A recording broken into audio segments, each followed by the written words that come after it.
Hey there, folks. Welcome back to the Gamer's Grotto.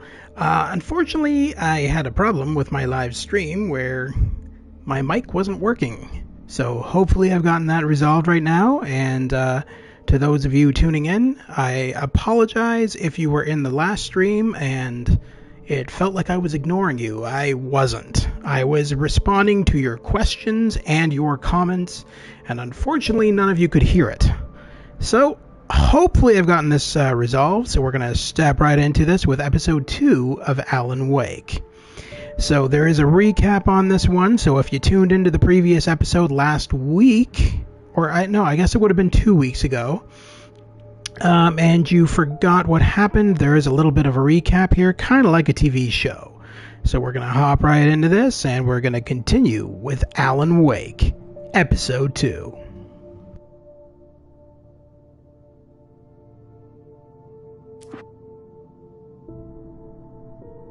Previously on Alan Wake.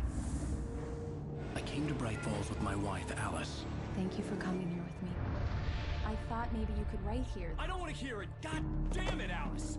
Now, she's missing. Alice? Alice? I woke up behind the wheel of a crashed car. I'm missing a week. I was attacked by shadowy men straight from a nightmare. The sheriff took me to the lake Alice and I had stayed at. But the cabin had disappeared.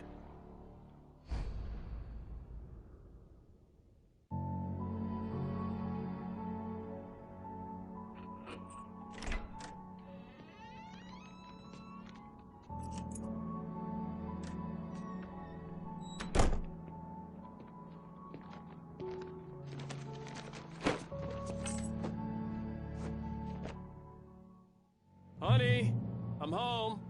Back here, sweetie. How was it? Worst weather I've ever seen. You should put some coffee on. It'll warm you up.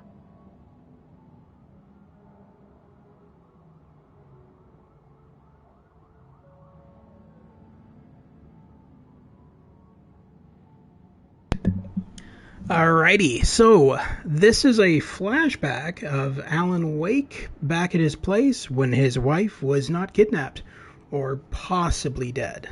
So this is kind of cool. This is there's a lot of references to Sam Lake's older games in here. So as you can see, it's snowing like the diggins outside. That is actually a reference to Sam Lake's previous game, Max Payne. Alan Wake mentions in here that, it's snowing like crazy outside, blah, blah, blah. In Max Payne, it took place in New York City, and the worst snowfall ever, the worst snowstorm ever. They mention that multiple times. This is a reference to that game.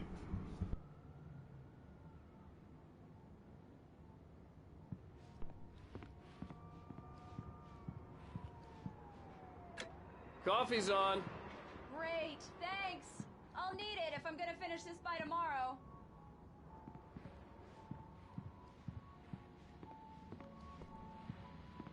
Oh, hey, I just finished those cover mock-ups. They're on your desk. Tell me what you think. No kidding. I didn't think you'd get them done this quickly.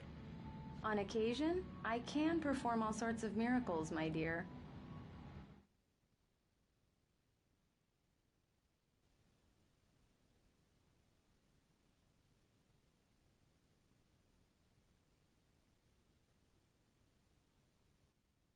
Oh, really? Well, you seemed to think so last night.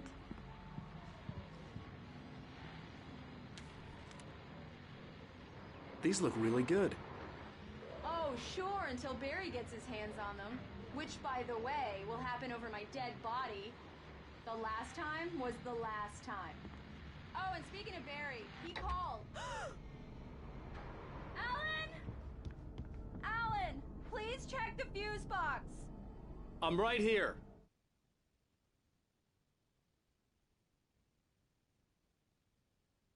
I'm on it, honey. Please hurry! Honey, it's a power outage. I've got the Hi. flashlight. You okay? Okay. I'm sorry. It just really spooked me.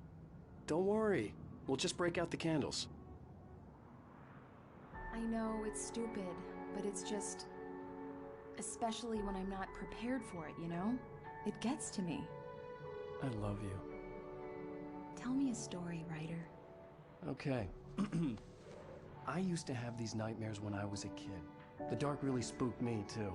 When it got really bad, my mom gave me this old light switch. She called it the clicker. The clicker, huh? Yeah. If I ever got scared of the dark, I could just flip the switch and a magic light would scare the monsters away. Oh, sure. Here it is. Alan. Maybe it'll help you, too.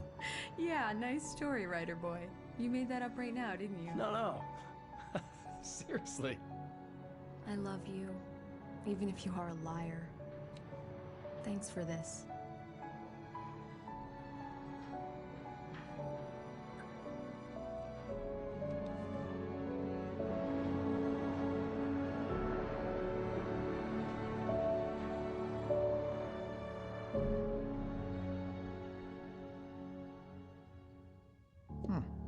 How do you feel, Mr. Wake? Any nausea, disorientation, anything like that? Mr. Wake, how are you feeling? I'm okay. My head's fine. I had to lie about my headache and memory loss. He'd send me to a hospital for tests. I couldn't leave without Alice. Very well. I don't think you have a concussion, but you've obviously been through quite a shock. You should take it easy for a couple of days. Thanks. Well then, Mr. Wake, we're done here. If the pain gets any worse or you experience any other symptoms, you should come see me. I'll let you get on with it then. Sarah, Sheriff Breaker, is waiting for you. She's very good at her job. I'm sure she can locate your wife in no time. Doc Nelson was the image of a small-town doctor. Sheriff Breaker had called him to the station to take a look at the cut in my head.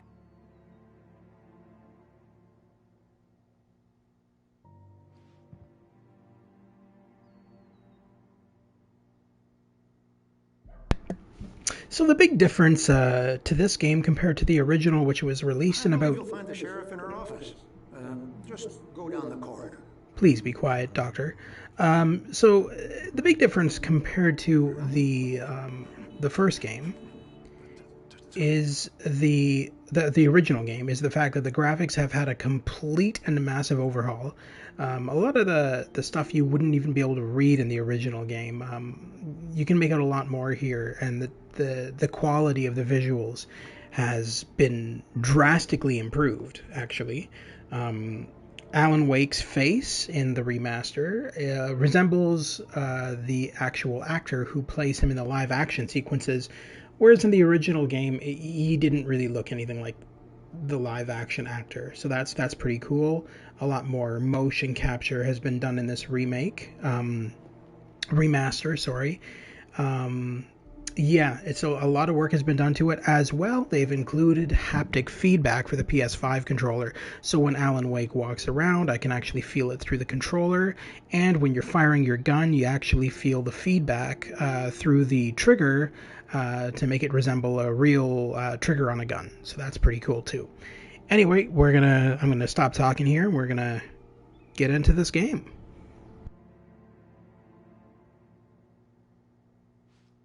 I'm sorry you had to cut your morning fishing short for this, Doc. Oh, she's a beauty, ain't she? Not the biggest I ever caught, if you can believe that coming from an old fisherman like me, but she's right up there. Now, she's a largemouth bass, which is what you're after if you prefer a lure. Now, if you want either trout or salmon, on the other hand, then it's fly fishing for you. You a fishing man, Mr. Wake? Oh, doesn't really matter, I suppose. But it can be very relaxing out there. You can't get me off the water this time of year. Closest thing to heaven. I'll take your word for it, Doc.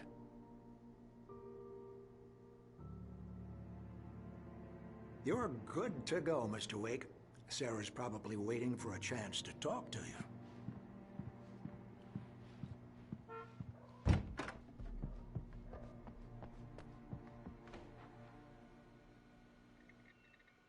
Thank you for testing the lights, Miss Weaver. Everything seems to be fine. I don't have the luxury of being complacent, Deputy Grant.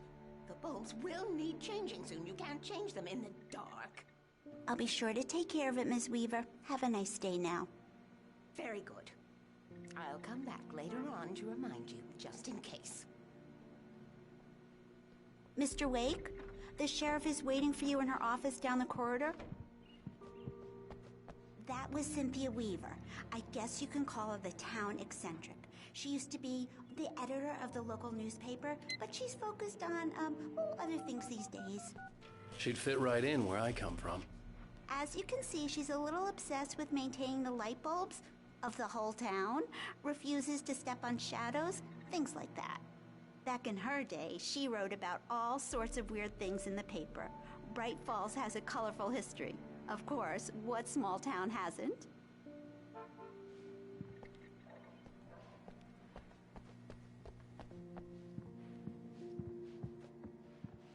Yeah, it's Mulligan here.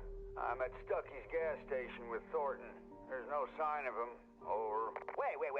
Yeah, this is Thornton. Look, we've located the parade float. It's here. That's some good news, right? Stucky was supposed to be driving it at the rehearsals today. Over. Oh, give me that.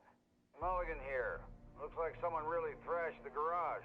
Over. Okay, roger that, guys. Keep looking for Stucky. Jane's out.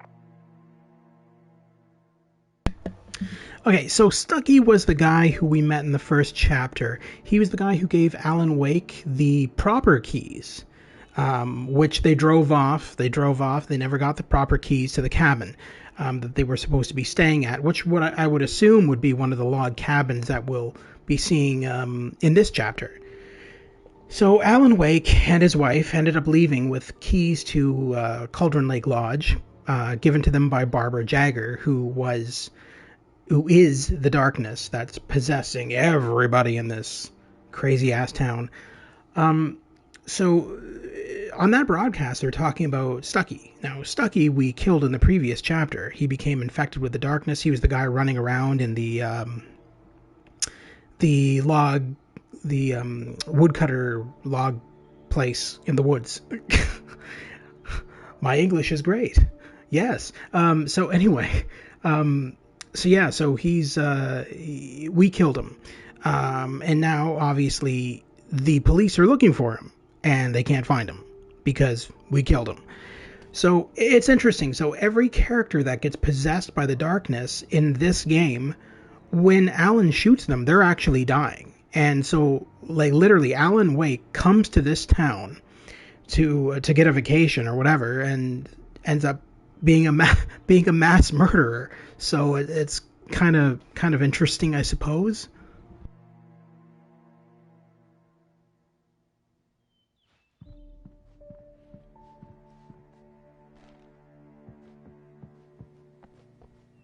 The sheriff wants to see you in her office, Mr. Wake.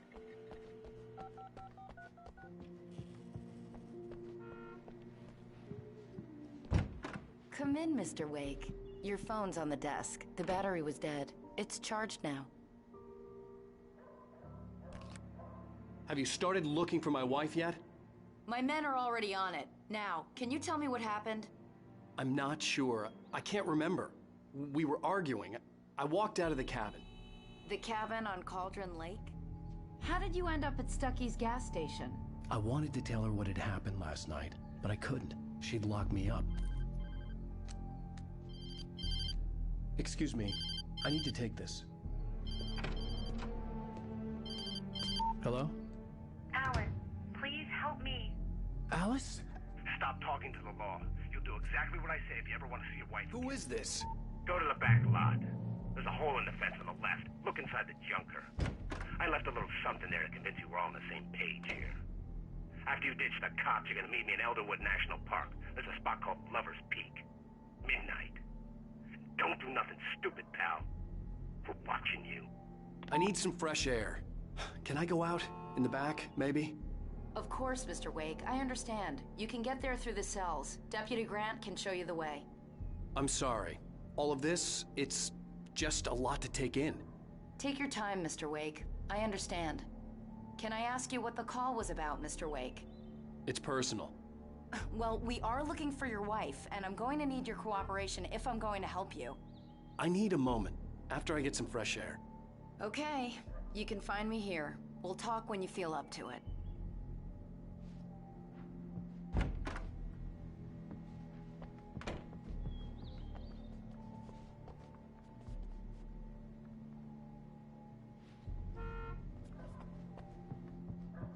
Mr. Wake, can I help you with anything? I need to get some air. The sheriff said I could go out back. Of course, Mr. Wake. You can get there through the cell corridor. Just don't mind Walter in there. He's one of our regulars. I thought he'd quit drinking for good. Oh, no such luck. He went on a bender and beat Danny pretty badly. He started shouting like that the moment he woke up.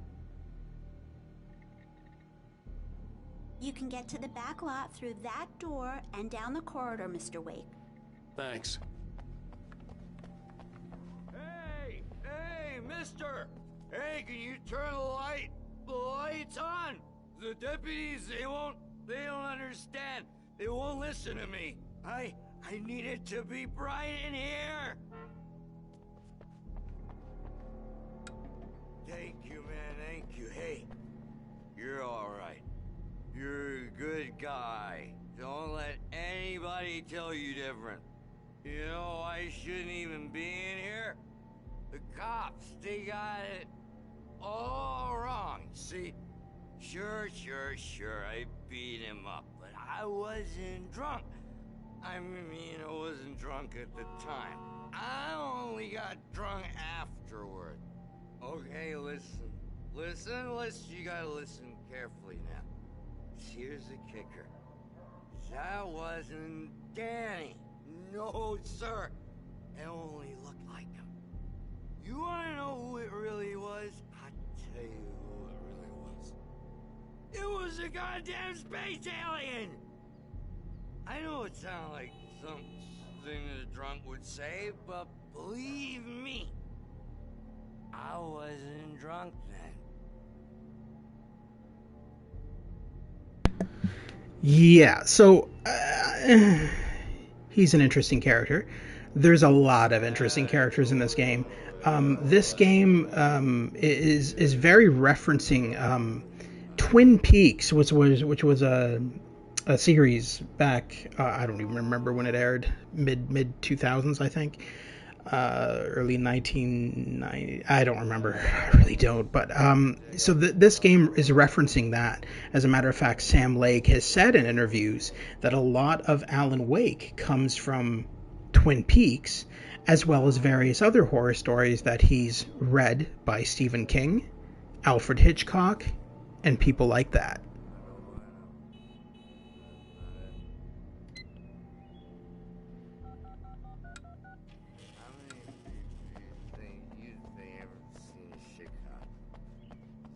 The early morning light hurt my eyes and made my head ache.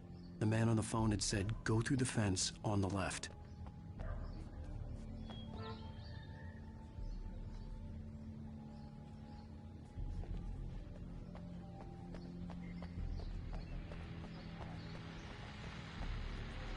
Well, folks, it's been another long night, and it's about time for me to sign off for a while. God knows I need my beauty sleep.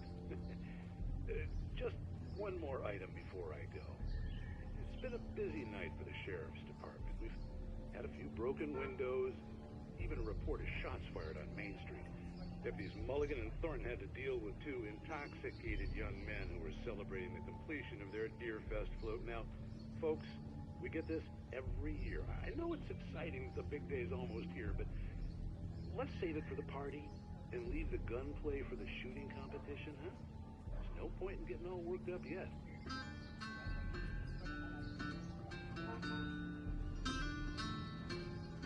The caller examined the junkie. In the fence behind the police station. There was something for me in an abandoned car. Examine the junkie. What are we talking about exactly? The guy in the jail? This isn't Police Quest. What do you want me to do? Give him a fucking physical? Alan Wake, horror writer / proctologist.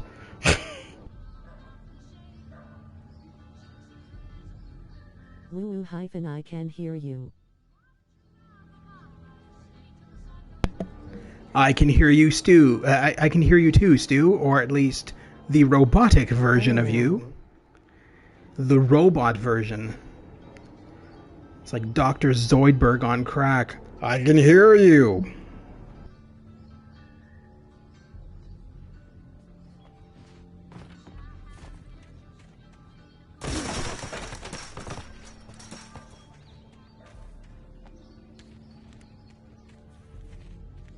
Alice's driver's license had been placed on the front seat. The caller meant business. Barry? Ow! Ow! Thank God! Where the hell have you been? I've been trying to reach you for a week, you and Alice. I've been worried sick. I flew out yesterday. I'm here in Bright Falls. Barry, listen to me. I'm at the sheriff's station. Come and get me. I can't talk now. Ow! What the hell is going on? I had to get the sheriff to let me go. I needed to get to Elderwood National Park to meet Alice's kidnappers.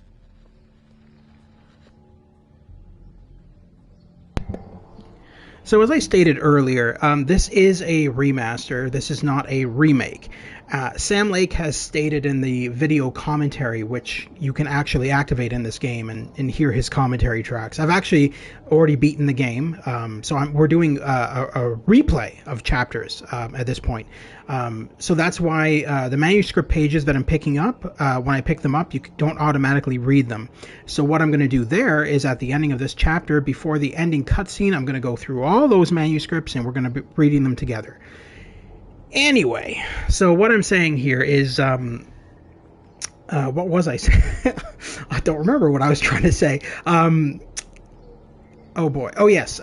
So Sam Lake stated, like I said, this is not a remake. This is just a remaster. So all the original bugs that were in the original game are probably still here. All they did was enhance.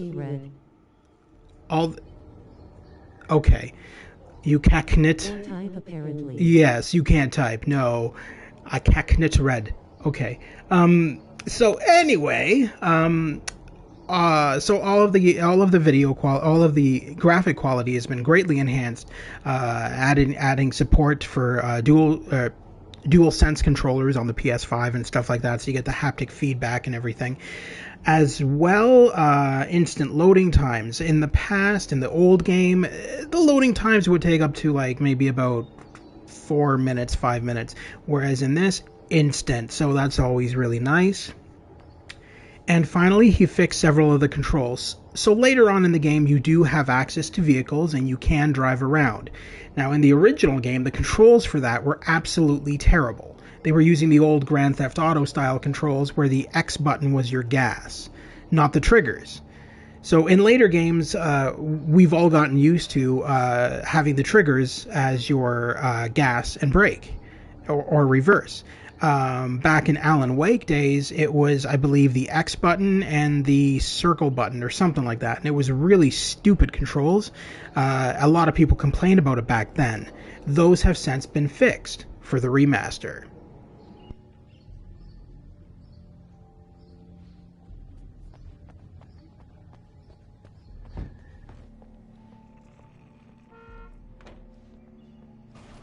They should have remastered the guy's name also. Shapes it from nothingness. The way a sculptor carves a statue from a block of granite. If I stop, the world I'm making dies. Darkness will reclaim it. It's a long, hard journey into the dark. If that was his pen name, I would get it. Or I'll lose it. The dread lingers at the edge of perception. I'll push on. Anything is possible here. I'll write the story. I'll save her. Yeah, I'm not sure. I don't think it was ever mentioned whether it was his pen name or not. I believe it was. It's also a reference to the fact that it's a pun, right? It's a pun name, and it's deliberate because, like I said, this game is not really 100% serious. Number one, it's the first time that Sam Lake has ever done a horror or a survival horror game. I think it should be called Alan Manischewitz. Manischewitz? Really? Okay. Anyway, so, oh my God, Stu. Oh, I almost wish my mic didn't work now. Oh my God. Oh, Jesus Christ. It's always fun whenever you join my streams. I don't even remember what I was going to say, you fucking asshole. So anyway, the live action segments with Alan Wake on the TV, like the one we just experienced, that's done with an actual actor who's playing Alan Wake. I can't remember his name, but he is from Sweden. He does not speak English. So the Alan Wake that you hear in the game that you're playing as is just a voice actor. That's been used in previous Sam Lake projects and Remedy projects. I believe he was in some of the Max Payne games and stuff like that. Likewise, the voice actor who does the voice of Thomas Zane in this game is also the voice actor who played Max Payne in all 3 Max Payne games. So Sam Lake likes to recycle voice actors and use them in other projects, which I think is pretty cool. He has also mentioned in the video commentary on this game that all of his games are set in the same universe.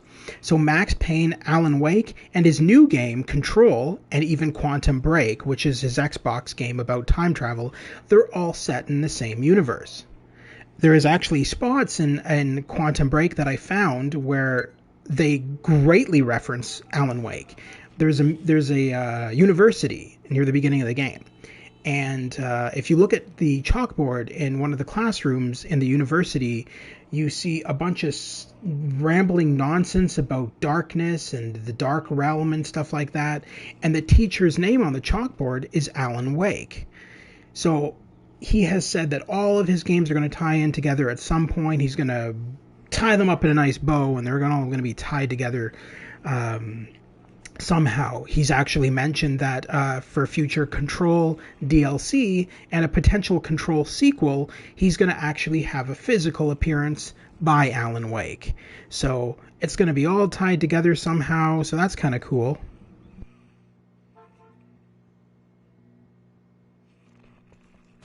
Marvelous, Sarah. I just wanted to settle all the damage the Anderson brothers might have inadvertently caused on their recent and regrettable little outing. They are not accountable for their actions, of course. I can assure you that my staff has been reprimanded. Tor and Odin never caused any trouble to anyone when they were still living at their farm. Indeed. All we can do is to slow down the progress of their dementia. Are you feeling any better, Mr. Wake? I'd like to leave. Am I free to go? Well, we still need to talk about... Am I under arrest? No, of course not. But I need to know where you'll be staying so I can get in touch with you. I'd avoid the motel. The Majestic is known for its roaches. The cabins at Elderwood are pretty nice, though. That sounds perfect. I'm Dr. Emil Hartman. I'd like to invite you to stay at Cauldron Lake Lodge. Did you talk to my wife? I had the pleasure of discussing your situation with her on several occasions. Did you set something up with her? I invited her here. My clinic is a place where... Oh, hey! Oh my! Take it easy. Hey, nobody move! Get your hands off of my client! Who are you? I'm Barry Wheeler, his agent. If you have business with Mr. Wake, you talk to me.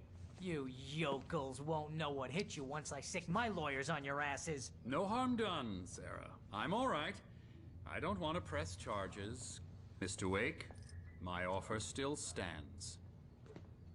Get me out of here. What the hell was that about, Al? We don't need a replay of that thing with the paparazzi. I thought they were gonna lock you up. I had to talk to someone. I told Barry everything. He thought I was certifiable, but when he heard about the manuscript, I had him. The fact that I'd written something, even if I couldn't remember it, was enough for him. He smelled money. And he believed that Alice had been kidnapped. Anything beyond that was another story. I had a midnight appointment with the kidnapper in a place called Lover's Peak, somewhere in Elderwood National Park. The plan was to rent a cabin. I don't like it, Al. I don't like any of it. It's not good. In fact, it's the absolute opposite of good. Mr. Wake! Barry, you found him! Hi, Rose. Oh, wow. I was just thinking about you, too. Great. I was just bringing Rusty some coffee. He's on the balcony, looking after Max. Poor thing. I really need to go. Great to see you again, Mr. Wake. Later! Who's Max?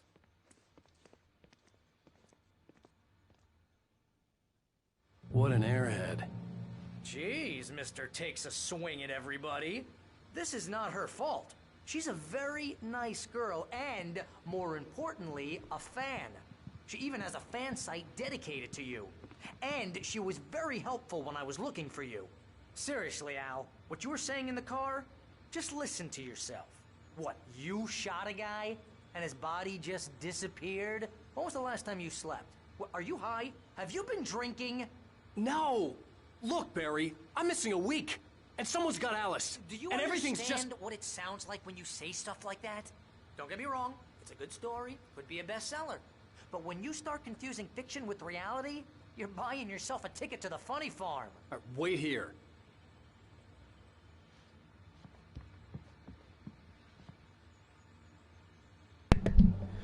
So Barry is obviously the comedic relief of the game. He's Alan Wake's agent. He's pretty funny. I really like him. I do. I think he's a bit of a goofball, and he's stupid. Near the beginning of the game, he doesn't trust Alan. He thinks Alan's gone crazy and stuff like that. But as the game progresses and things start happening to other players in the game, or to other characters in the game, they start to realize that Alan Wake is not insane, and all of the stuff that's happening in the town is not just happening to him. Anyway, Barry reminds me a lot of Joe Pesci for some reason, just his zaniness and his attitude and his humor. It's really, really quite funny. So anyway, before we continue the story here, there's a couple of things we're going to read here, and a couple of little Easter eggs, little things like that you could never see in the original game because the quality of the graphics were just so bad.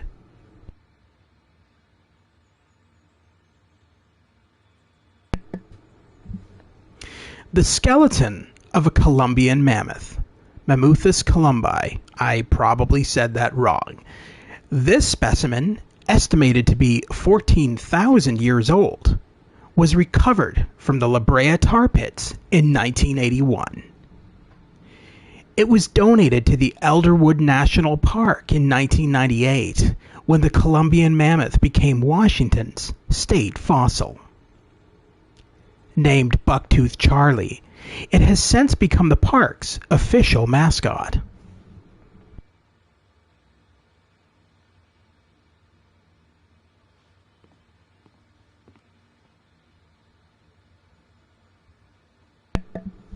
Now these are really interesting. So in the original game, you could never actually read this text. It was so blurry that you could only make out the deer. So I just figured, in the original game when I played it, I just thought it was a picture of a deer and that's it. No. So there's some interesting dialogue here. So I'm going to read this out. Deer, nuisances, every one of them. They utterly ruin my tulips every spring. I tried dousing my garden in cougar urine, but nothing keeps them away.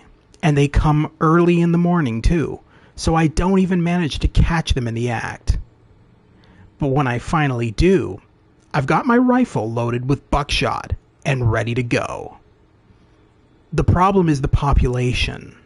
There are just so many of them. Last summer, my husband was driving back home from Watery after dark, and a whole herd of them were just sitting there in the road. He drove right into a tree trying to avoid them. The doctors said he could have died. Plus, it ruined our truck.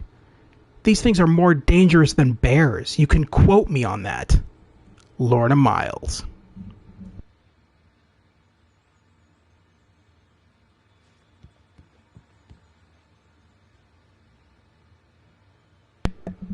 And here's one on cougars. Majestic creatures. If you've ever spotted a cougar in the woods, you'll know exactly what I'm talking about. For such a big cat, they move like they're made of air. Like physics don't even matter to them. Just amazing to watch. I don't recommend that people get too close, though. And make sure you stay aware of your surroundings when you're hiking or camping. Cougars will see you long before you see them. Park Ranger Rusty.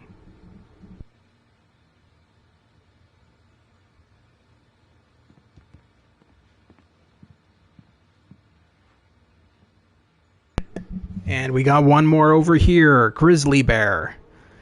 It happened when I was fishing at my usual spot. I'd stayed out later than I meant to. Sun was already going down.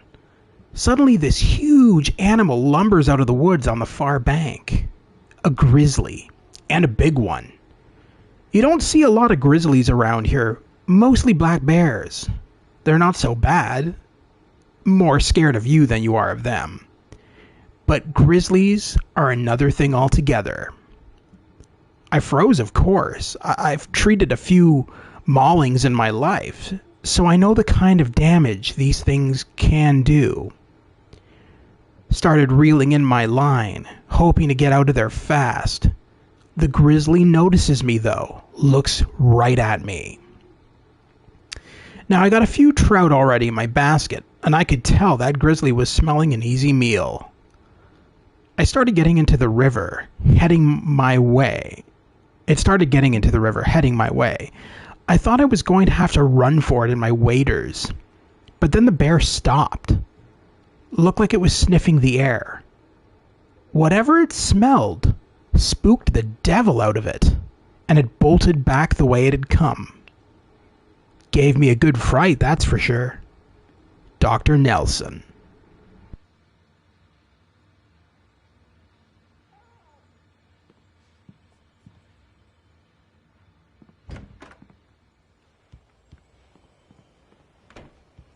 Easy there, boy. I'm almost done. Hey, Rusty, right? You rent cabins. Oh, Mr. Wake. I'd shake your hand, but mine are kind of full here. Actually, I'm sorry about this. Would you mind grabbing the registration form from the desk? It's just across from Bucktooth Charlie. Okay, sure. What happened? Crazy poachers. Max here got his foot caught in a trap. They're illegal to use here. Hell, you're not supposed to hunt within the park at all. But that doesn't stop some lowlifes.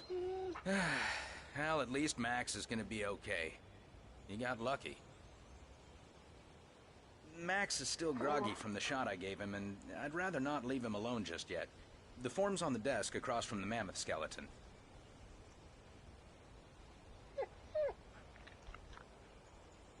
Okay, boy. We're almost done here.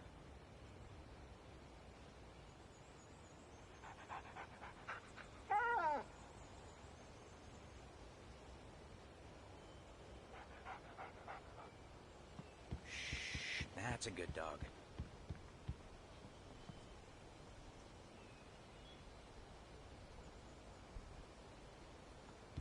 Seriously, Al, you can't just go and meet a kidnapper. Those situations always end up in disaster. You gotta talk to the cops. She's my wife, and it's my call. Can we talk about this later? No. This whole thing... Listen, you hit your head. I mean, geez, Al, come on. You gotta understand how crazy all this sounds. If you're trying to pull a joke on me, freak me out, it's working. Ha ha, let's have a laugh on Barry. Well, you had me going there real funny, Al. You can quit it now.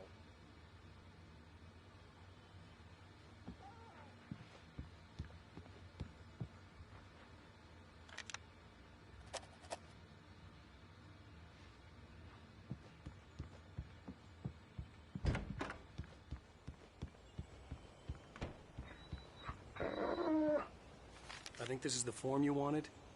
And here are the keys. Okay, you're all set, Mr. Wake. Glad to have you staying here. Thanks. Can you tell me how to get to Lover's Peak? Oh, sure. It's at the end of the nature trail. Just follow the paths, you'll get to it eventually. It's an easy walk. Nice spot, too. If you have any trouble finding it, just keep your eyes on the radio mast. It's right below that. Oh, and hey, if you take a walk in the woods, watch your steps so you don't end up like Max. I guess I'm a little worried. We got a bunch of campers out there we haven't heard from. It's not like these people are on a schedule, but with the traps, well, you know. I just don't want any trouble. Right, thanks.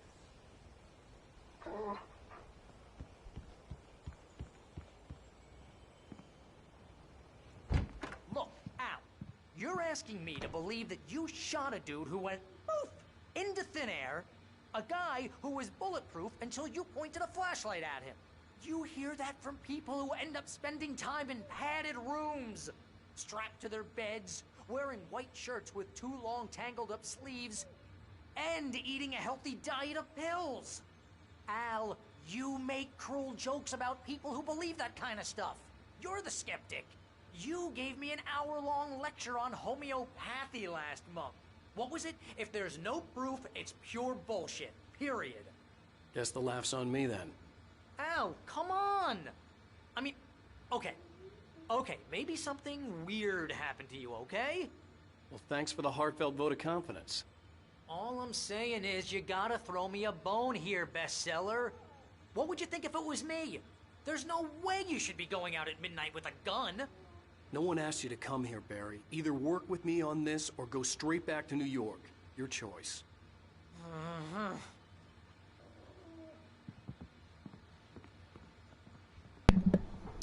Not going to lie, I really like Barry's voice actor. I think he does a fantastic job with that character.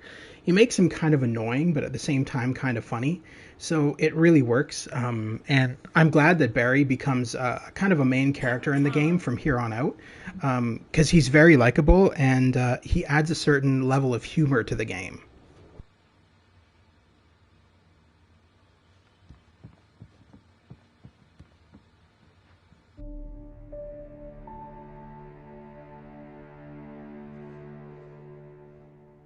Crazy talk, Al. Al? Al? We should go to the sheriff or call the FBI. Damn it, Barry, they'll kill her! This is not a goddamn debate, Barry. I'm going to Lover's Peak. He said to come alone. Okay then. I understand. You're my best friend and I'm worried that you're not right in the head. Tell me what to do to help and I'll do it. You stay here, and if I'm not back by morning, call the cavalry.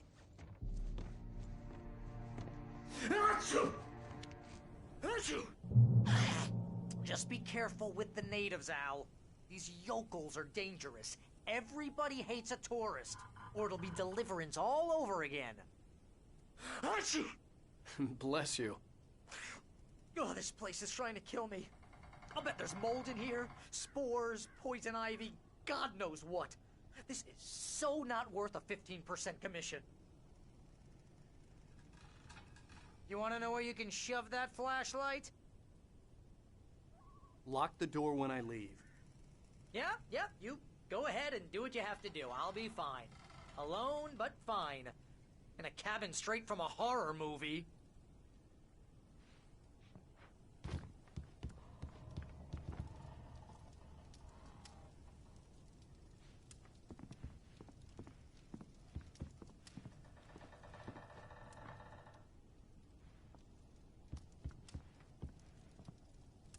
Real funny, Al. Real funny. Ha ha! Thank you. I'll just sit here in the dark till you come back. Or until I get eaten by a grue.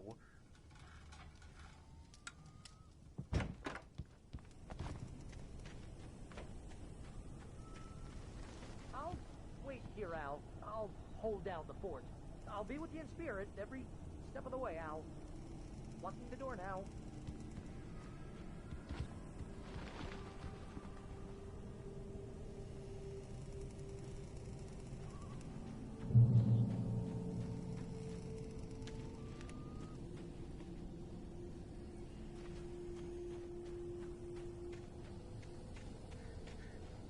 I knew I should have gone to the cops. This wasn't the smartest thing I'd ever done, but I was still angry with Barry for trying to talk me out of it. These people had called me right in the sheriff's station. The cops wouldn't scare them, and they had Alice.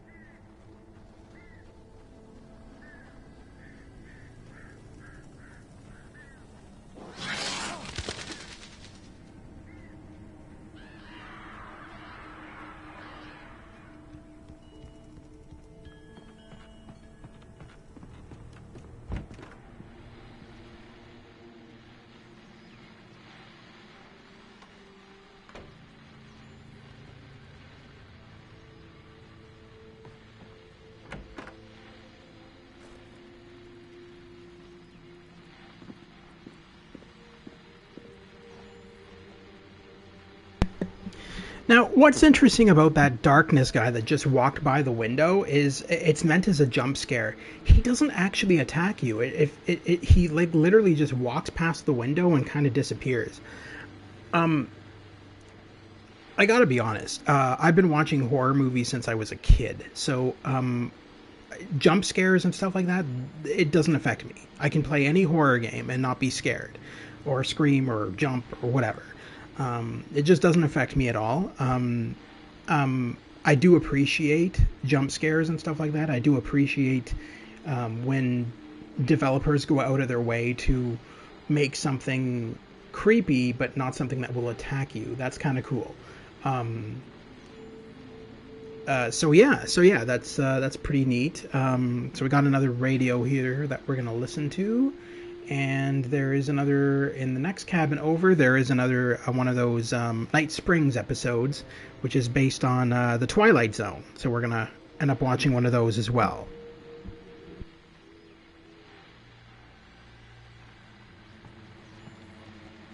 Welcome back to the show, folks. As promised, our very own Dr. Nelson has just parked his rear end in the studio. Doc, what's your Deerfest plan like? My plan? You make it sound a lot more organized than I ever seem to manage.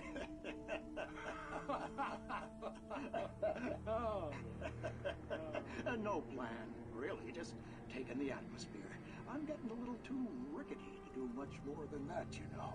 Oh, tell me about it. No sat race for us older gentlemen, huh? Yes, exactly, Pat. But I'm going to check out the parade, of course. And I'll be one of the pie contest judges, too. Well, that takes a different kind of constitution. Oh, yeah. It's my kind of exercise. Now, Doc, seriously, you're in pretty good shape, though. You're the outdoors type. I know for a fact you're an avid fisherman. That's right. Matter of fact, just caught a heck of a largemouth bass early this morning. But you're not taking part in the fishing contest? No, not this year. See, Pat, I'm just not that competitive anymore. Now I just like to take my time and enjoy the peace of it. It's no fun if I need to worry about what I'm catching, you know? Considering your track record, the participants are probably pretty happy you feel that way. Well, Pat, that's kind of you to say.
Crime and punishment. The cancer and cure of civilization. But some crimes are impossible to punish, especially in Night Springs. Tonight's episode, The Man in the Mirror.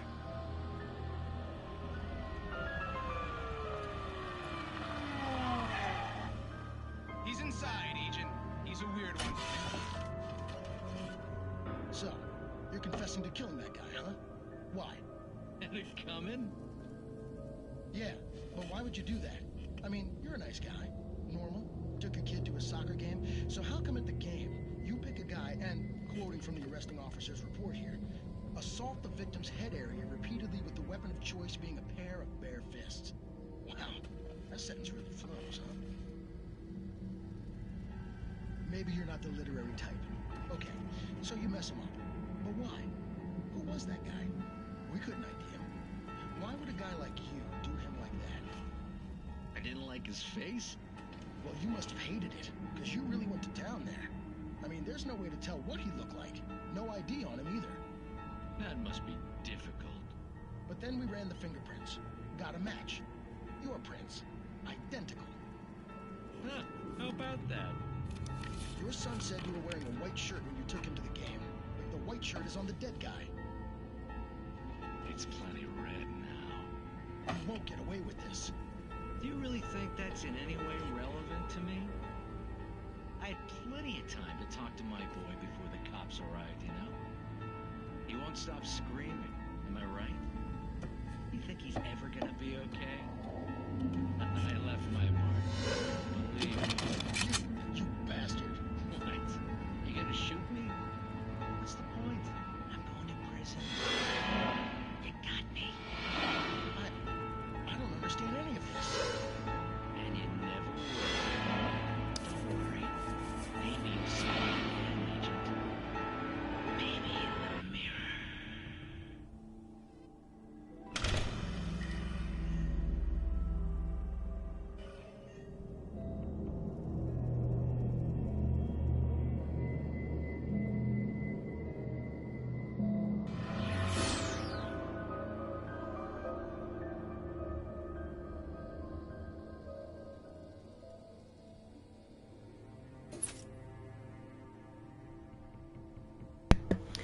So in Quantum Break, like I said before, there's references to the other games. So in Quantum Break, they actually reference Night Springs.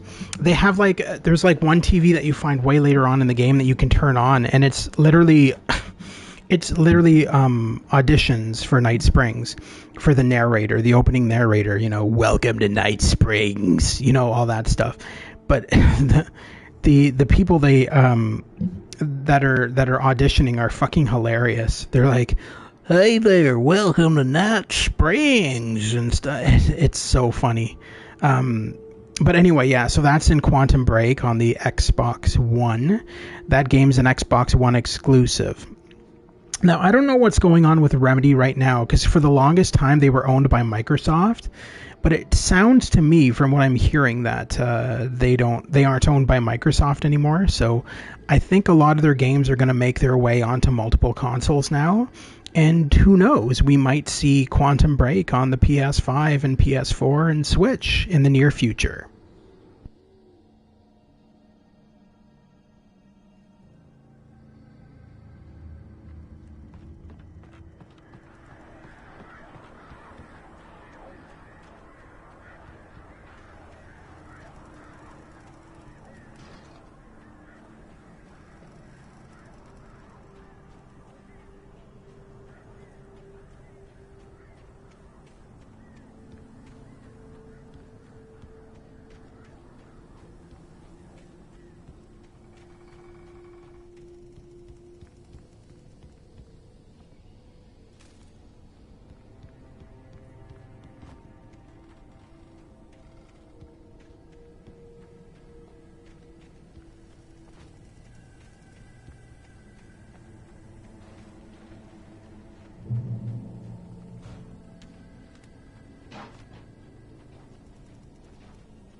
vision left me weak. This was no head injury.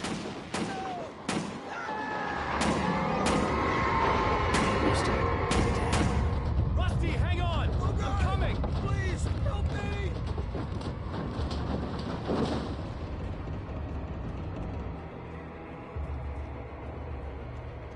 Anybody? Help me! Help me!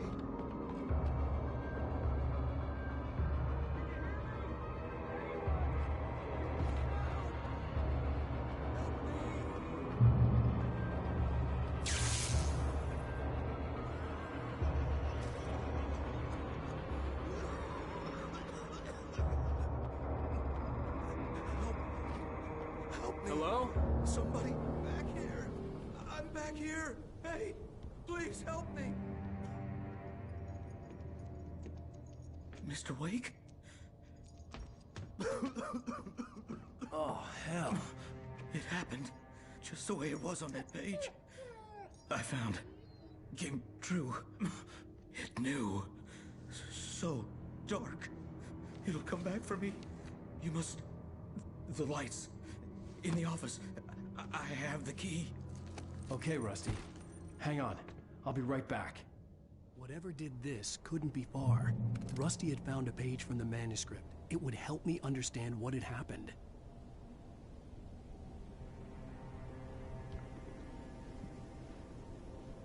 Shh. Good boy.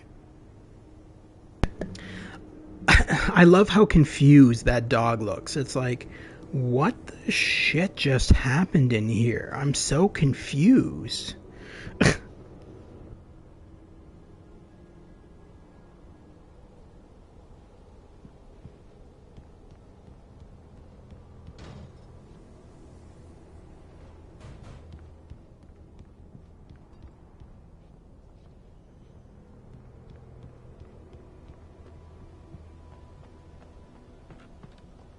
The only way to make sure that Rusty was safe was to get the power running and the lights back on.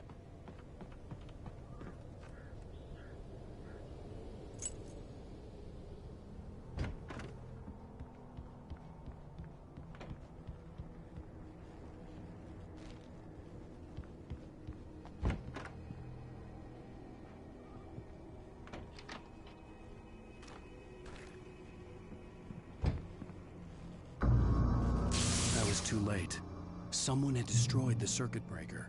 There was no way to get the lights back on.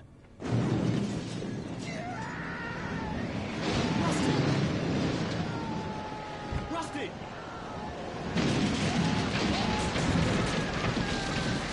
The ground was covered with oily patches that looked like liquid darkness.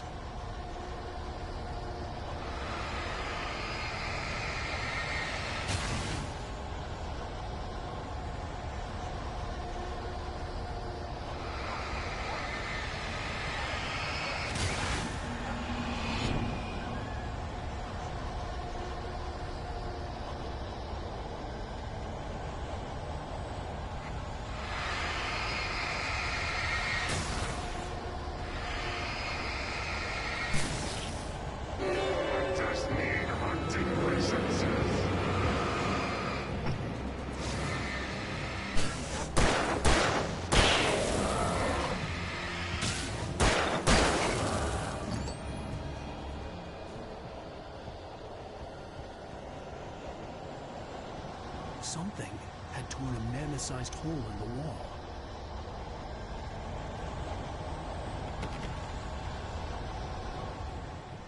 Please don't feed the animals.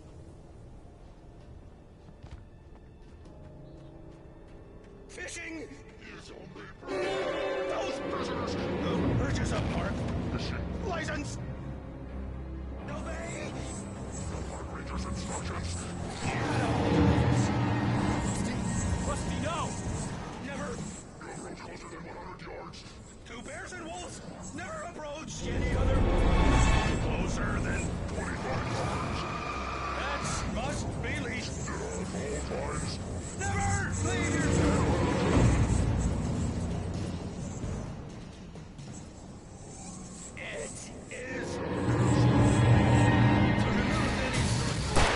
Historical icons from the park.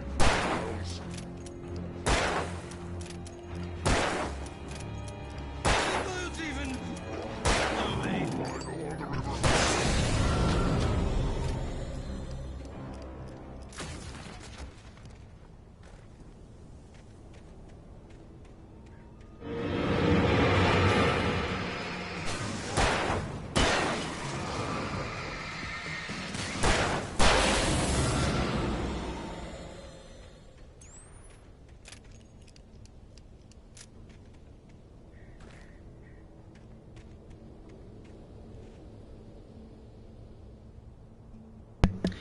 So, as I mentioned earlier, every time Alan Wake kills someone who is infected with the darkness, they are actually dying in real life, which makes Alan Wake literally a mass murderer. He literally comes to Bright Falls for a vacation with his wife and ends up literally killing the entire town's population, which is kind of ironic.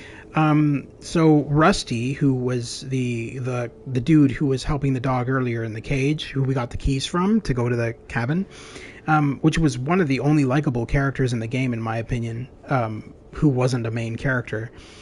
So he's now dead, yeah. So we've literally just killed him because he was possessed by the darkness and tried to kill us with an axe. So yeah, Alan Wake is literally making a massive body count just by visiting this small town.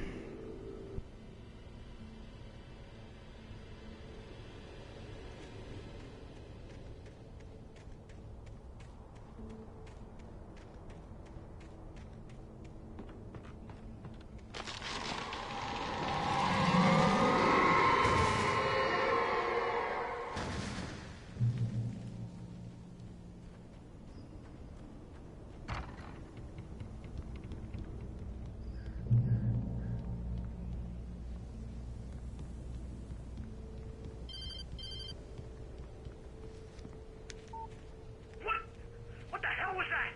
I saw from the window. I saw something. Forget about it, Barry. It's just me going crazy. Oh, jeez. Oh, jeez. You're not crazy. I wish you were crazy, but you're not crazy. Ow, be careful. Stay in the cabin. Don't open the door for anyone. I mean it.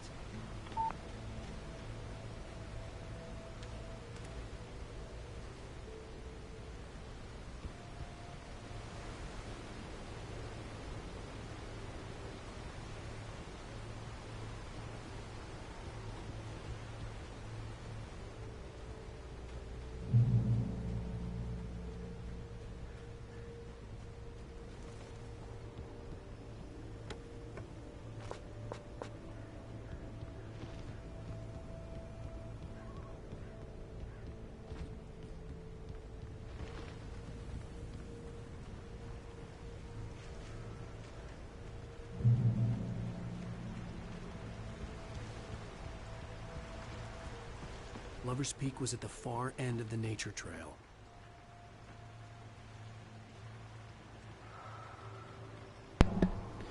Now, for those of you who have yet to experience this game for the first time or whatever, or have experienced it before, these things are being painted on rocks by Cynthia Weaver. She was that crazy woman at the police station who was flicking on and off the lights earlier on. So she's actually making these for you. Later on in the game, you find out that she's actually helping you and knows all about the darkness and all the shit that's going on. So she paints these on rocks. If you follow these arrows, they will lead you to a massive cache of weapons. And so there's something to really look out for during your playthrough of the game, because they will really help you out when you're in a tight spot, because you're going to find these caches full of weapons which will help you fight the darkness.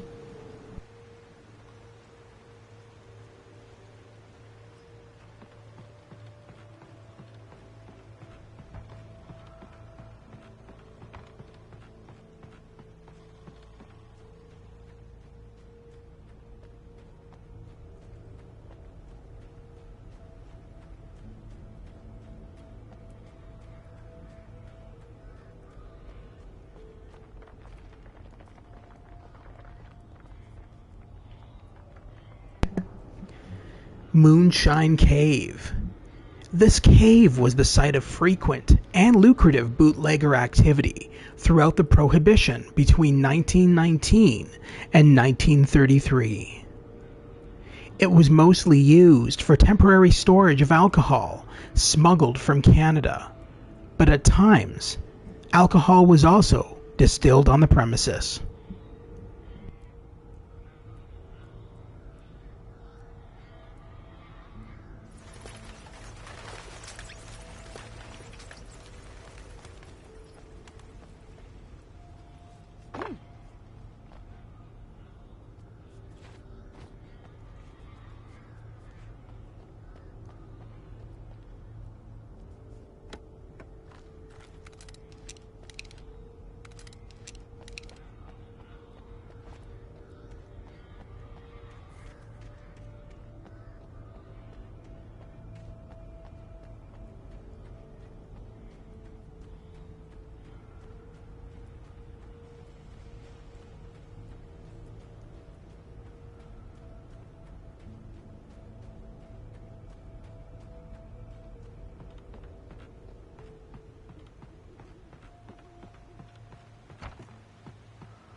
the Great Old One.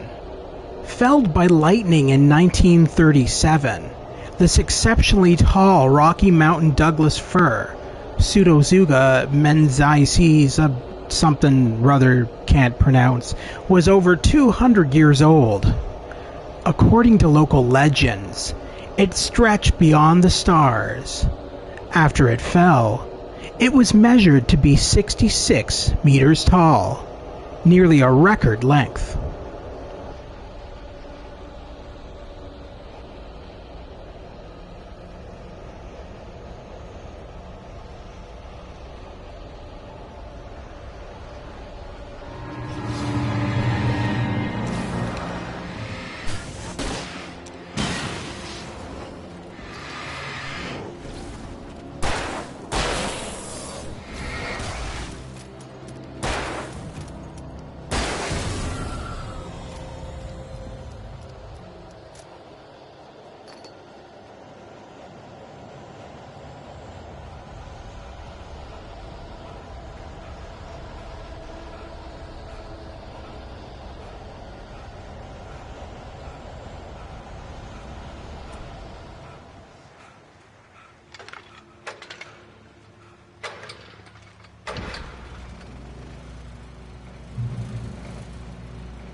I was just trying to see if I could get a better view of that shirt that's on that rock. I think that shirt is supposed to belong to Alan Wake's wife, but I'm not sure. It's just kind of odd that there's just a random white shirt covered in blood on a rock.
The tree this ring was cut from started growing in 1846, the year the Oregon Treaty was signed.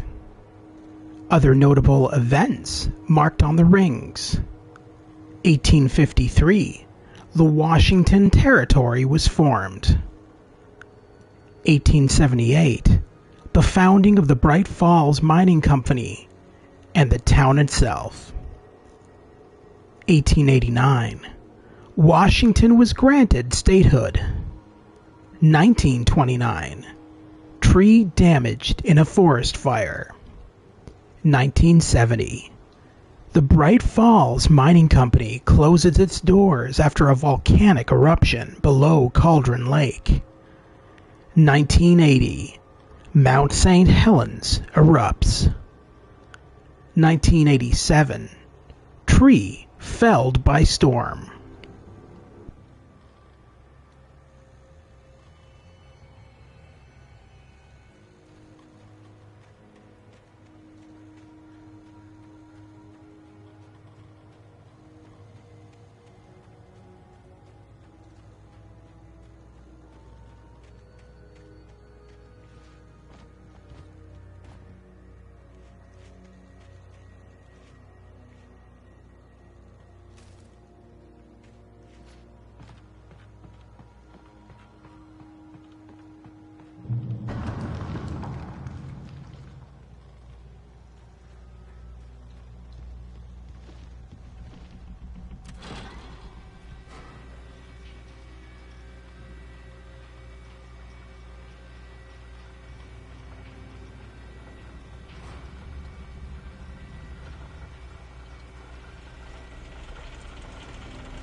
We gotta get moving. More of them coming. That flashlight's kid stuff. The flares will keep the bastards away.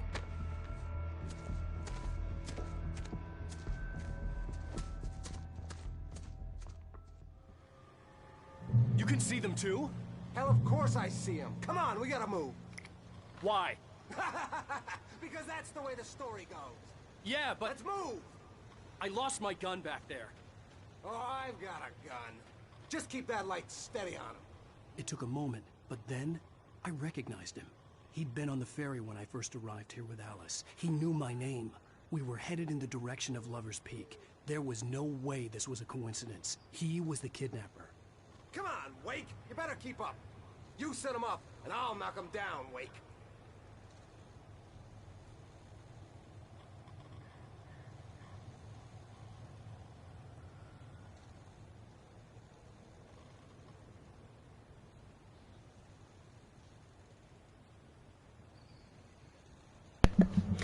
So yeah, you'll find out at some point. But this kidnapper who claims to have taken Alice, it's all a setup. He's actually working for the darkness. I believe Barbara Jagger is controlling him. So he never actually. Alan Wake's wife is dead. He wants to believe that she's alive, that she survived, and that he can save her, and blah blah blah blah blah. But at the end of the day, she drowned in Cauldron Lake. She never survived that. But the darkness is playing him and using others from the town to play him. So this is an example of one of those such situations where this guy who's always hated Alan and his wife, because at the beginning of the game when they're traveling across on the ferry, he makes some snide remarks about Alice and Alan, saying, you know, yuppie, town yuppies, and local, I can't remember exactly what he said, but he called them yuppies and stupid stuff like that. So he never really much appreciated Alan and his wife, probably because of their wealth.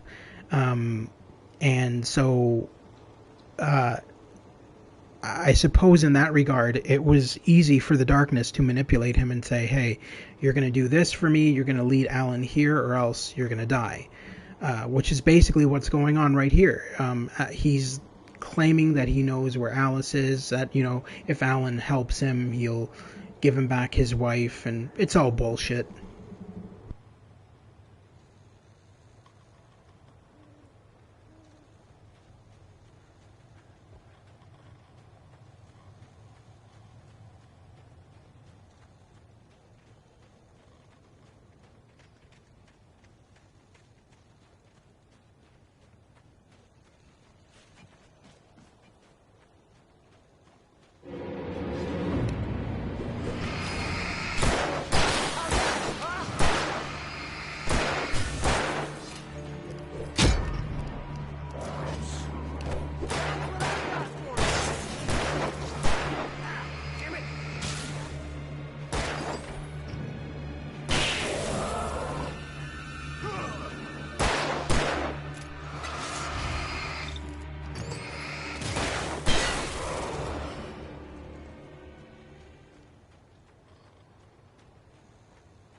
Stairs, Wake.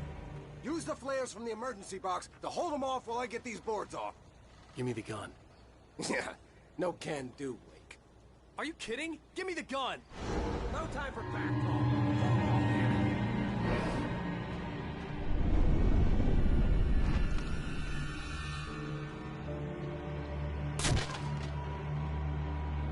damn it. Just a little longer. Scare them off.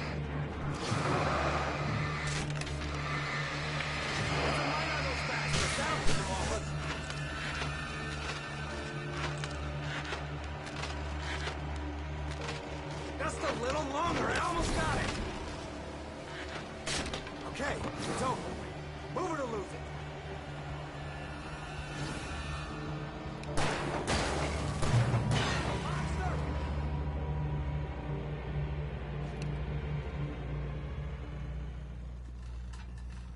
Oh, you feeling better now, Wake? All cozy and safe.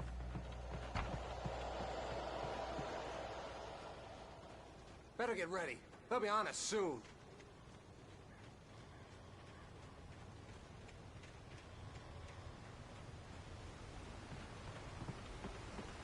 This is it, Wake. A last stand. There's more flares here.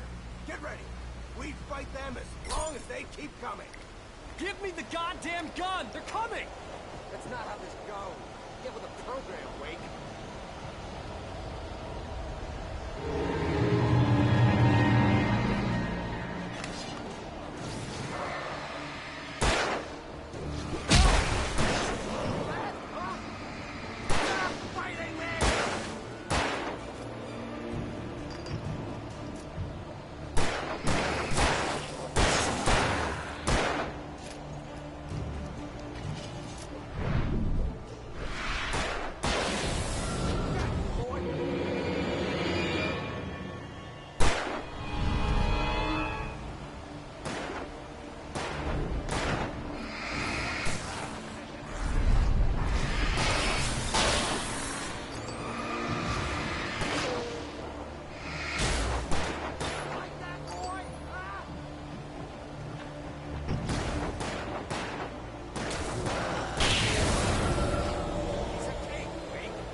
I'll be honest, I kind of wish the kidnapper would give you the gun, because he's a terrible shooter. I mean, like, he should be a stormtrooper. Like, seriously, he's missing every fucking darkness. He's barely hitting them.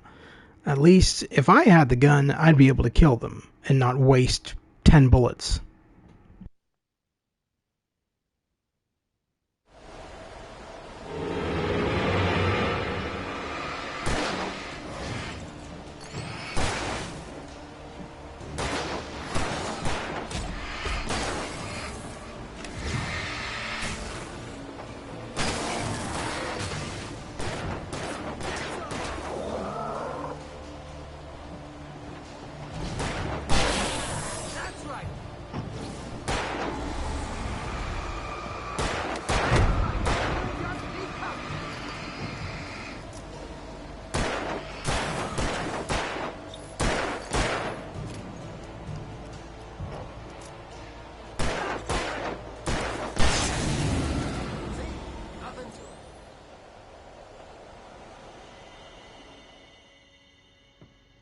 Let's cut the act now.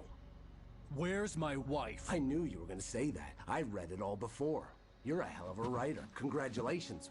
You're gonna bring about something glorious and terrible once we get you some proper editorial control. What the hell are you talking about? Where's Alice? I want the entire manuscript, or she's gonna suffer bad. You touch her up.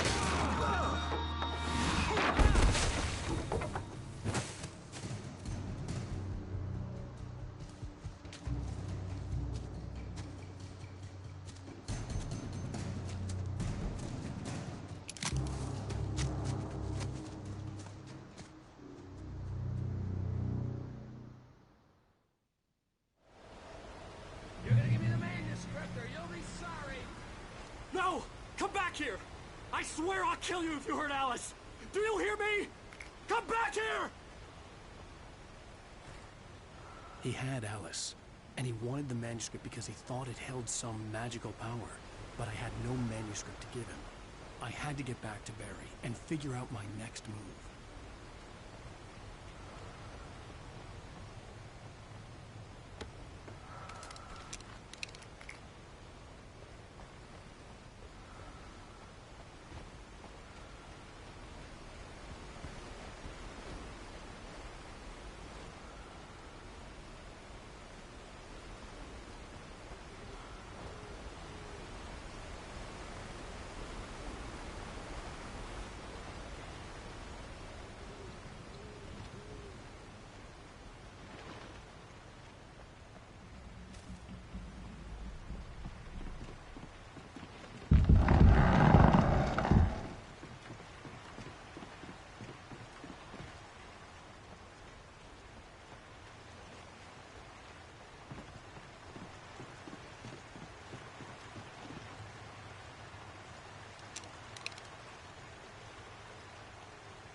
So these shiny things on the ground here, these are actually the bear traps that Rusty, the park ranger, was talking about earlier on, like the bear trap that injured the dog.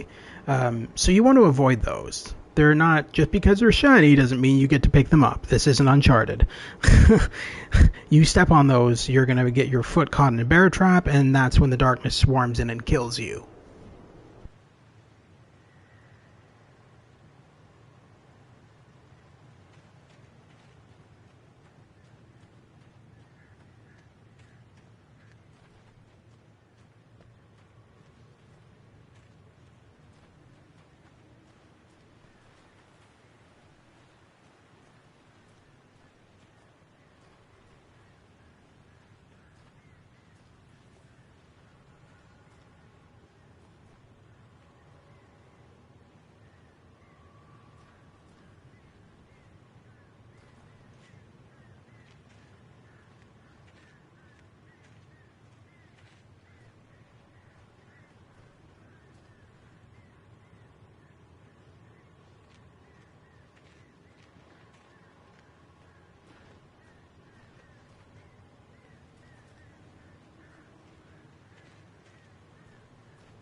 I had heard the plane fall.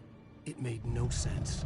It was clear that it had just fallen. It was very old and obviously hadn't flown in decades. Looking at it sent a shiver down my spine.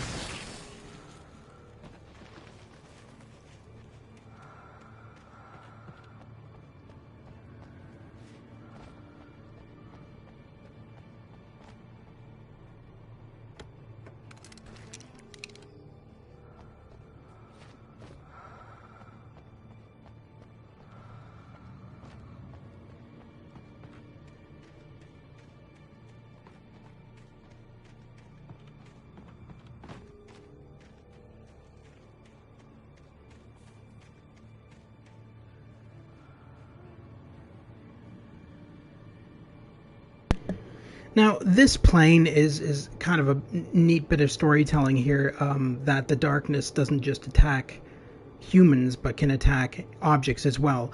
And as you go on in the game, now, interestingly enough, it was originally a glitch in the game, and Sam Lake decided to go with it and write it into the story, is that the darkness can lift up and throw objects at you.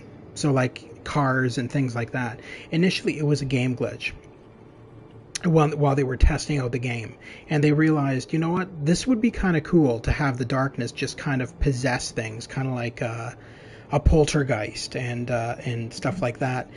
So this is the first time you first notice that, you know, the darkness can indeed down planes and stuff like that.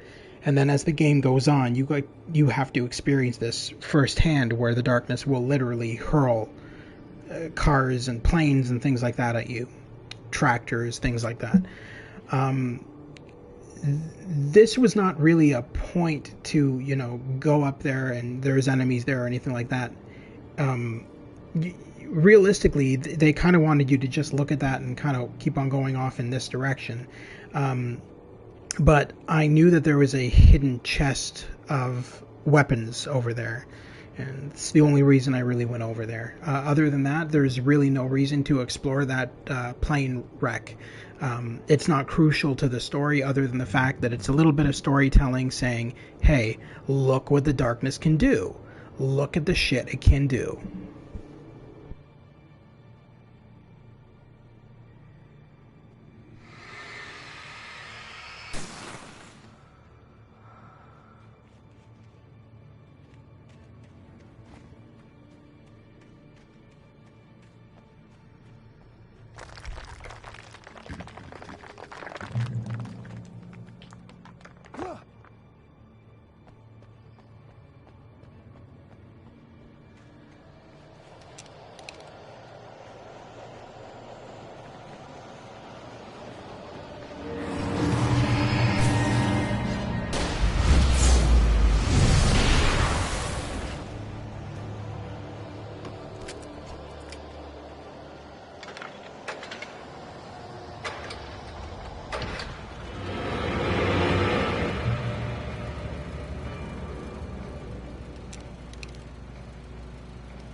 Now, this was kind of an interesting little glitch here that was in the original game too, where the darkness was still kind of doing its thing and there was no monsters or anything around. And this gives me a perfect opportunity to show you the really cool atmospheric effects in this game. So as you can see right now, it's all calm, nice stars in the sky, kind of a little bit of fog here and there. It's really cool how the darkness just causes the entire environment to become ominous and foreboding. So we'll walk back a tiny bit here, activate the darkness.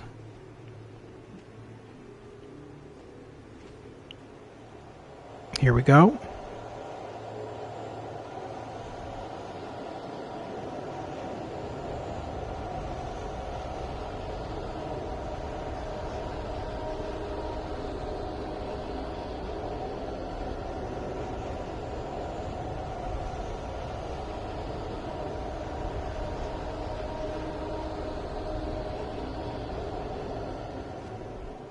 So you can see how effective a little thing like the environment can change how ominous the environment is. All it takes is the creepy ass clouds in the sky, the shadows of the clouds across the ground, and the trees moving ridiculously fast, kind of like high-speed winds.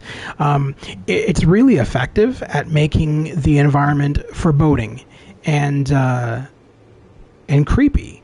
And that was one of the key aspects that I really enjoyed about Alan Wake compared to other survival horror games, was the fact that, A, you're in the middle of the woods at night, you got these people running after you with axes and stuff like that, and while all that is happening, the environment is going absolutely apeshit.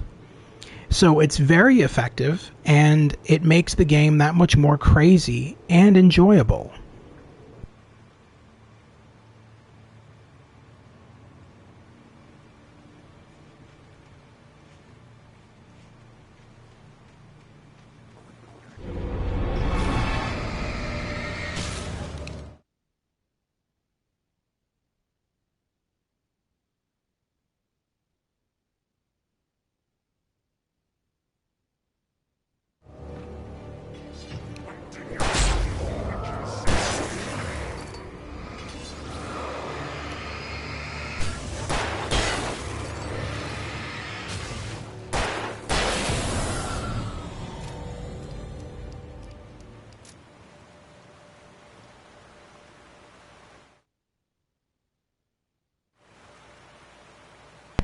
Well, that was certainly a great spot for my controller to die. Jesus. It's a good thing I keep a spare one fully charged. Alright, let's continue.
Now this is the spot where I got to when I when I did my first Let's Play of this a bit earlier on, and was joined by Stu and Christian, and realized that nobody was hearing my audio.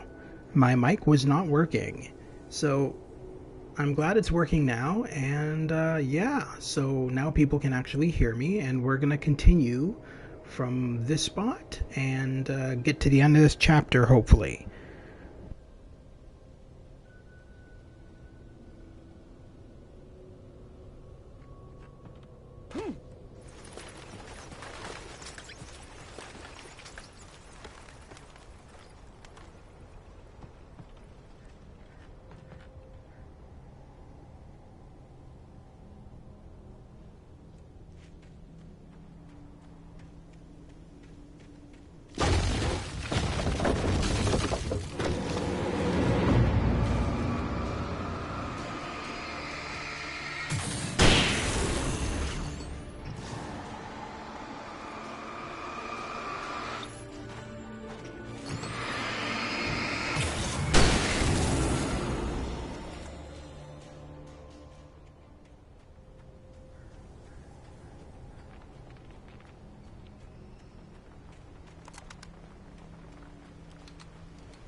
Logging is a hazardous occupation.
Barry?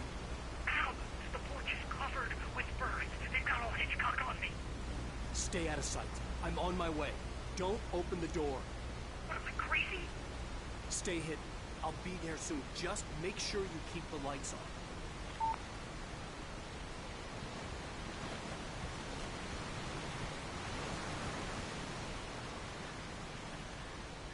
I still had to reach Barry at the cabin, but at least I was out of the woods.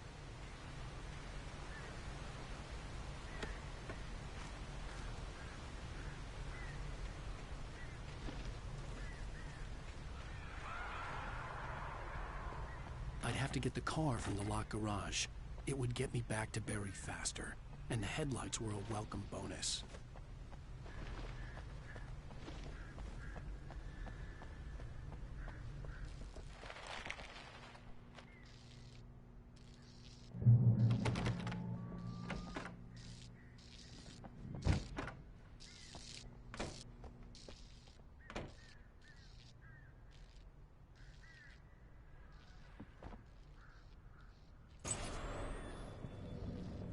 A story is not a machine that does what you tell it. Finally made it back, although I'll be up and down for a while. I'm at work 3.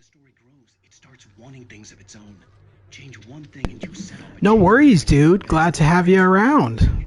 Yeah, I'm almost done this chapter, actually. To follow a logic that fits the story. A single flaw and the magic is gone. The story dies. Alice dies.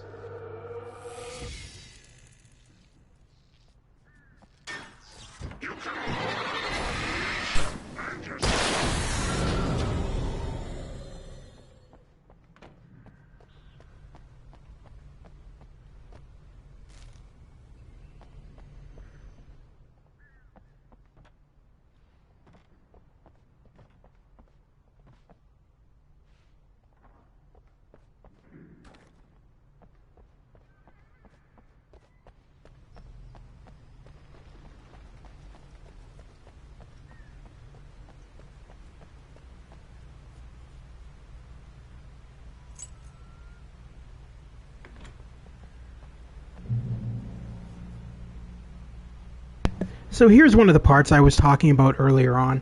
So in Alan Wake, there are vehicles that you can take. Any vehicle that has the lights on in the interior is a vehicle you can drive. There are multiple vehicles all throughout the game that you can just hop in and drive around and run over the Taken with. So that's pretty cool. Now, in the original game, this used the old-style GTA controls. So I'm talking like the X button to accelerate and I think it's the square or circle button to reverse. A lot of people hated that. Hundreds of people hated that. People prefer the left and right triggers when driving a car. So thankfully, in this remaster, Sam Lake was like, well, I heard all the complaints from the original 2010 game where the driving controls were absolutely horrible and nobody liked them, so I fixed them. And trust me, it is very much appreciated because the original game had bad controls for driving. Now it feels like a modern game.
So Barry being attacked by all these birds in the sky is actually a reference to the Alfred Hitchcock movie The Birds. I believe that was what it was called. It was either The Birds or The Crows. I think it was The Birds. Anyway, so this is a reference to that movie. Sam Lake has said in commentary for the game that a lot of the game is references to some of his favorite horror movies. So everything from Alfred Hitchcock to Stephen King, it's all kind of referenced in this game and referenced quite well. it's it's it's not it's not the kind of survival horror like Silent Hill, Resident Evil style, because there's a lot more comedic value to Alan Wake. There's a lot of humor in it, and it doesn't really take itself seriously a lot of the time, but it still has those great horror elements that make up for great survival horror games. The Taken, as an example, just spawning in at random, and you never really know where they're coming from because it's kind of randomized. Likewise, the atmospheric effects of the trees going crazy and the sky and all that kind of shit. It makes for a very foreboding and crazy atmosphere, and it makes it a unique survival horror experience, especially from someone like Sam Lake, who, I mean, realistically, his previous games were never survival horror. This is his only one. He's best known for making the Max Payne games, which were action-adventure oriented, and his latest game, Control, which is also an action-adventure game, not really horror-based. Alan Wake was his only venture into horror territory, and in that regard, he did it really well.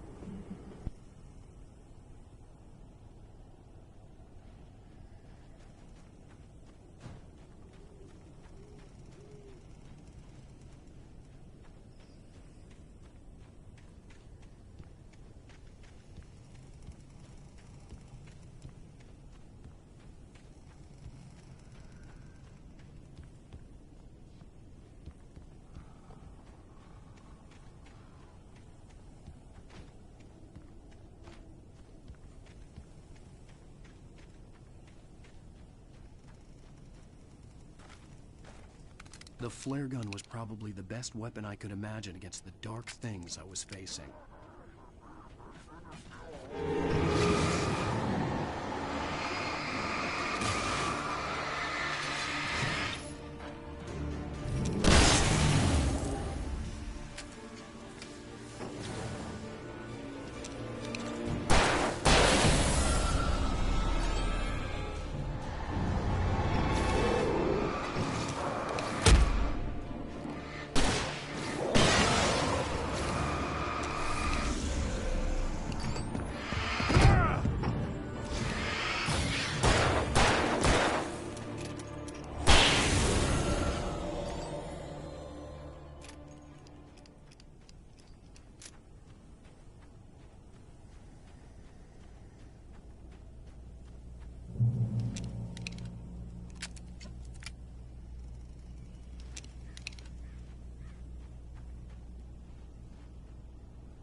It was the kidnapper.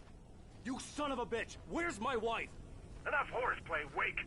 You deliver the manuscript, and you can have your woman back. Simple as that. I don't... Listen. I'm gonna need time to finish it. I still need to write the ending. I need a week. It's not done? I need a week. 2 days. The old Bright Falls coal mine is nearby. You can find it easy, city boy. The main building, there at noon. You bring the manuscript, you'll get your wife. If not, well, get me? Yes, I get you.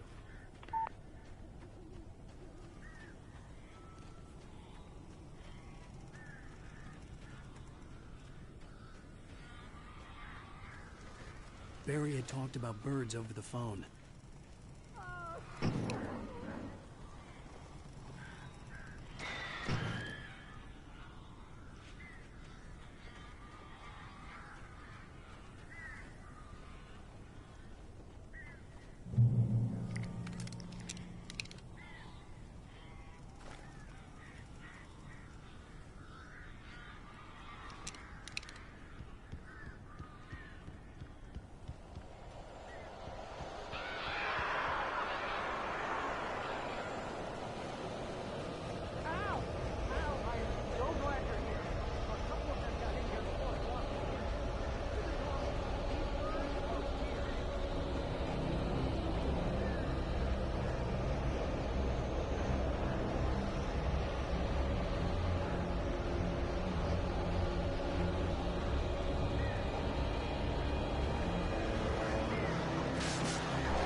Hey, Al.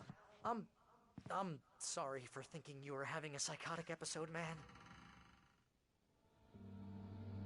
I sent Barry to the town to ask around about a man fitting the kidnapper's description. He'd go through the archives of the local paper. Perhaps he could learn something. Anything about the island and the cabin that had disappeared. The man wanted a manuscript. I had to try to write him one to get Alice back.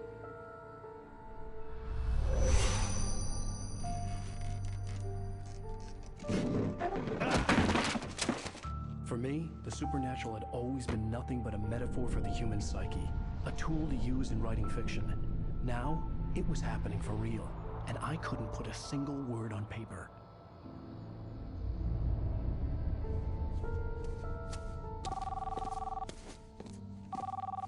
Barry Wheeler speaking. This is Rose. Rose? I found Mr. Wake's pages. Oh, you sweet, brilliant girl. Could you and Mr. Wake come get them? I live in the trailer park outside the town. We'll be there in less than an hour. I know. See you soon. Have a great day. Hope you come back soon. Welcome to the Oh Dear Diner. Good girl.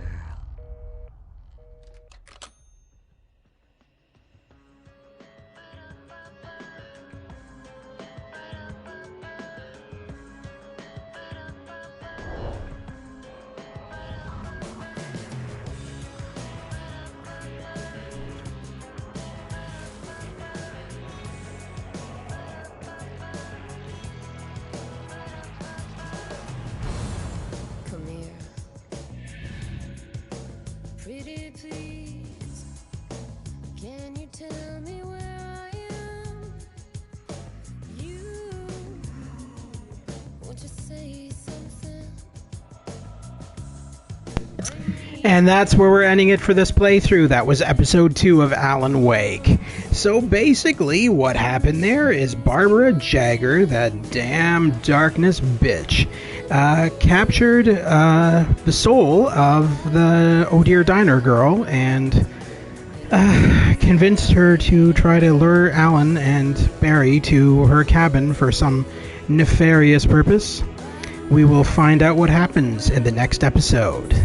Until then, thank you very much to Stu from Stu's Game Reviews and Christian for joining this live stream. And I hope to see you all soon. As I stated before, I will probably be covering for October, for Halloween anyway, Visage, which is another horror game, but I am still going to continue with Alan Wake. We're still going to do a playthrough of that all the way through, as well as all the DLC episodes. I'm also going to be covering The Medium, which will be my other playthrough, and Kena, Bridge of Spirits. So we're going to be continuing all those games over the next couple of weeks. I hope you all join in and watch them, and if you are watching, again, thank you very much. And if you're watching after the fact, thank you too. Please remember to like and subscribe for future content. I cover PlayStation 4, PlayStation 5, PC, and VR games. Thank you very much again, and I hope to see you all in another episode of The Gamer's Grotto.